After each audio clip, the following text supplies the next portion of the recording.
사람들이 모두 일터로 나가 텅 비어있는 마을.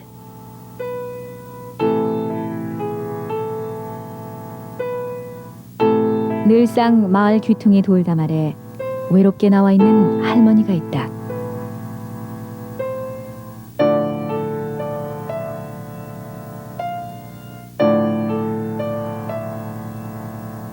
심상치 않은 모양새의 무명천을 늘 턱에 두르고 사는 이 할머니를 마을 사람들은 무명천 할머니라 부른다.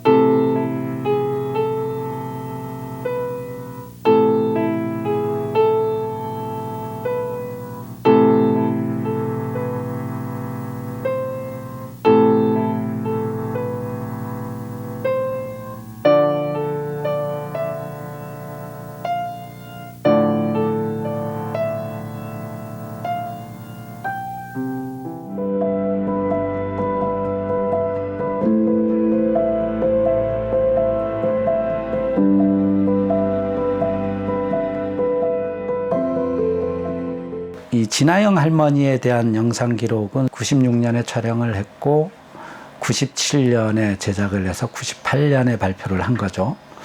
약 한 20분 분량이었는데요. 사실은 4.3 다큐멘터리 제작단 하나의 시민운동 차원에서 만들었습니다. 물론 제가 연출을 했고 촬영도 했지만 같이 젊은 친구들이 모여서 4.3의 기록, 증언 영상을 통해서 4.3 진상규명에 기여해보자라는 어떻게 보면 시민운동의 한 출발이었고요.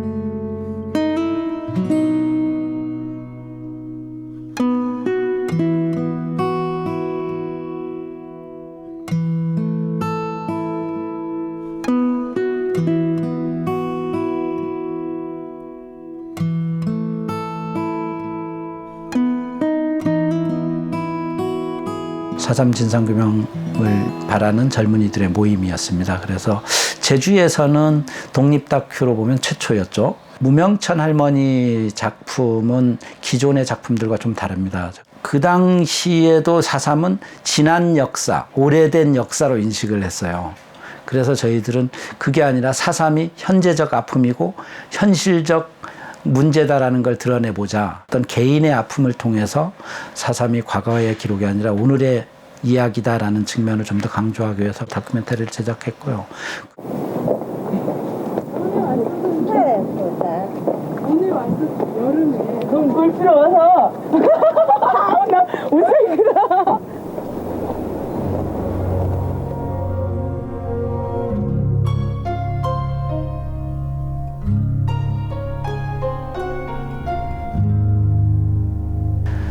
사실은 할머니와의 그 과정 속에 오랜 교감이 좀 있었어요. 처음에는 굉장히 거부를 했죠. 우리들을 경계하고 심지어는 할머니는 항상 모든 것을 감추고 살았어요. 그리고 어디 갈 때도 항상 방문을 잠그고 집도 잠그고 좀 폐쇄적인 이런 부분이 있었거든요. 근데 할머니가 여러 차례 저희들이 가서 만나고 이야기하고 하면서 자연스럽게 그 마음의 문을 열었고 저희들이 찾아가면 반가워하고 얼마나 외로웠겠습니까? 혼자 사시는데. 처음에는 멀리서 지켜보는 정도의 기록이었는데 이후에 점차 다가가게 됐고 할머니가 마음의 문을 열었고 있는 몸짓 증언을 다 해서 다 얘기를 해주셨죠.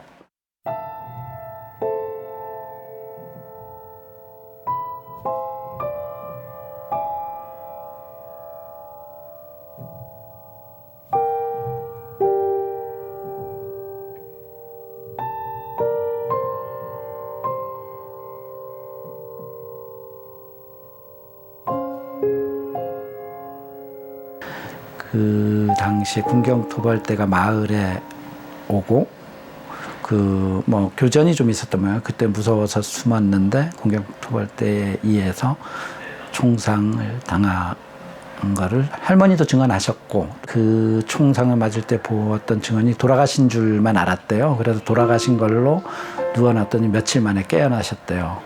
그런데 이제 턱이 없어서 또 어떻게 살아갈 건가.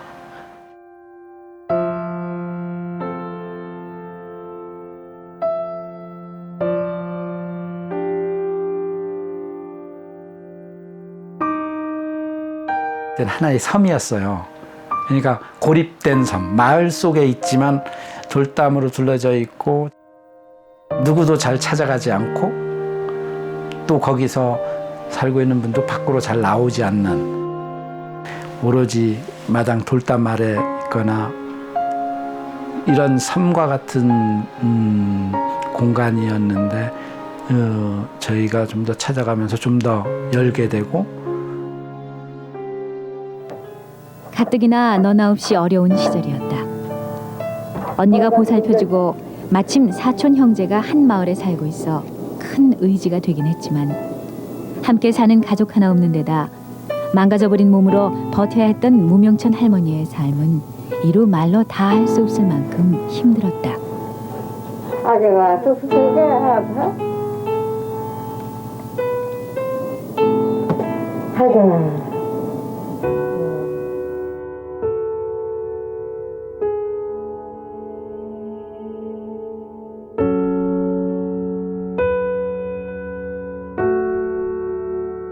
그 현장에 가서 얼마나 그 얘기를 하고 싶었겠습니까? 그때 터트려 놓았을 때의 그 충격, 아픔. 그래서 저희는 사실은 우리는 꼭 어떤 단어로 아프다, 슬프다, 분노한다 이런 얘기를 듣지 않아도 그 할머니가 몸으로 하는 언어, 몸짓 언어 자체로 충분히 저는 4.3의 아픔 참상을 다 얘기한다라고 생각을 했습니다. 그리고 또 보는 사람들도 그렇게 느끼지 않을까라는 생각을 해서 충격과 위기감이 먼저 떠올라 그리워할 수조차 없었던 고향 마을 판포.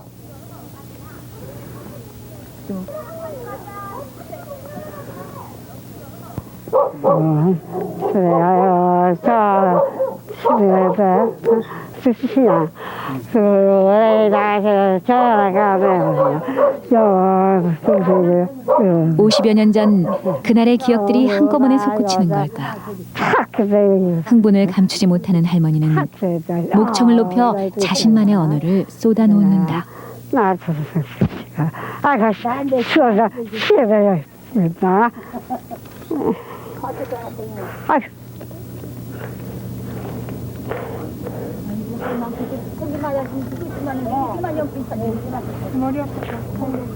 그래서 내가 이게 확 그래 어떻게 집에 가서 어떻게 알아 저는 나이기로 이러거든 이 사연에 나 정신은 흐르는 삭스 쓰시나 그래 나이기로 나이기 살아 정하고 있었으나 저는 연습을 했어. 나중에 되니까 들리는 거예요. 소리가. 할머니의 소리가 저는 조금씩 들리면서 무슨 얘기를 하고 있다는 얘기가 알게 되는 거예요. 그래서 이 할머니 이런 얘기 하고 있구나. 이 얘기가 저희 귀에는 들리는 거죠. 처음 듣는 분은 모르지만 여러 번 보다 보면 알듯 말듯 하면서 들리게 돼요. 그래서 하루잖아. 하지 마서 그것이야. 제가 나서 저 도대체 나 22시간 딱딱 가지가 그때는 화나 하도 하다 나여서 이렇게 하라. 알아들을 수 없는 얘기들. 그러나 분명한 한두 마디가 가시처럼 파고든다. 누군가 할머니를 해치려 하고 무엇인가를 몽땅 가져가 버렸다지 않는가. 도대체 무슨 이야기일까? 알았어.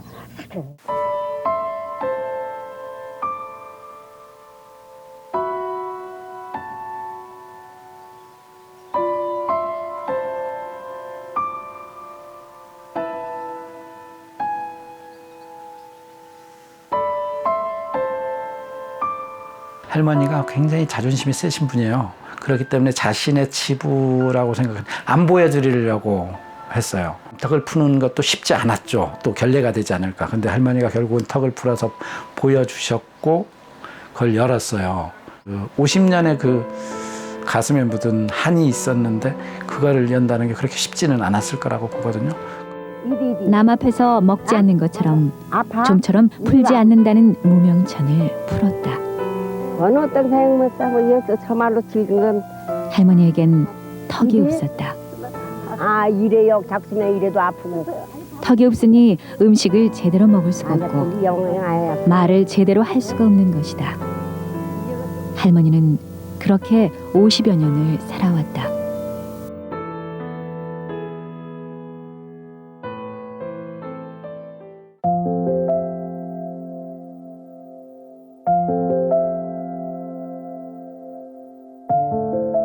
무명천 할머니 다큐멘터리를 본 것이 제가 기자 시절이었어요. 4.3 속에서의 여성에 대한 문제를 상당히 고민을 할 때였거든요. 제가 그 다큐멘터리를 처음 보면서 그때는 정말 가슴이 뛰었어요. 그 4.3의 모든 비극이 이 할머니 얼굴 한 모습에서 다 드러나고 있다라고 그 당시에도 생각이 들었거든요. 그래서 할머니를 한 번은 꼭 만나뵈고 싶다라는 그 마음 하나로 할머니를 만나고 돌아오면서 머릿속에는 이미 할머니에 대한 그 이미지가 제게 하나의 언어로 형상화되기 시작했다고나 할까요? 정말 단숨에 써내려 갈 수가 있었습니다.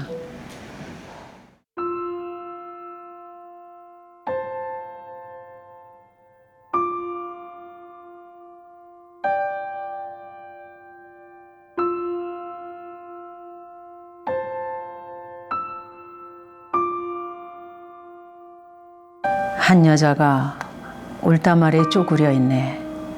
손바닥 선인장처럼 앉아 있네. 희디흰 무명천 턱을 싸맨 채 울음이 소리가 되고 소리가 울음이 되는 그녀. 끄끄 막힌 목조세움은 나는 알 수 없네. 가슴뼈로 후두기는 그녀의 울음 난 알 수 없네. 무자년 그날 살려고 후다닥 내달린 밭담 안에서 누가 날렸는지 모를 날카로운 한 발의 송두리째 날아가 버린 턱. 당해보지 않은 나는 알 수가 없네. 그 고통 속에 허구한 밤 뒤채이는 어둠을 본 적 없는 나는 알 수 없네. 꽁꽁 자물쇠 채운 문전에서 한 여자가 슬픈 눈 비린 저녁 노래 얼굴 묻네.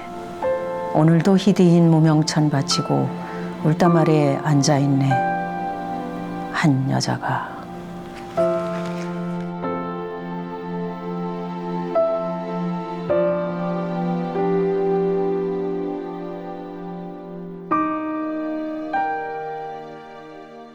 여성들에게 얼굴은 어떤 의미입니까?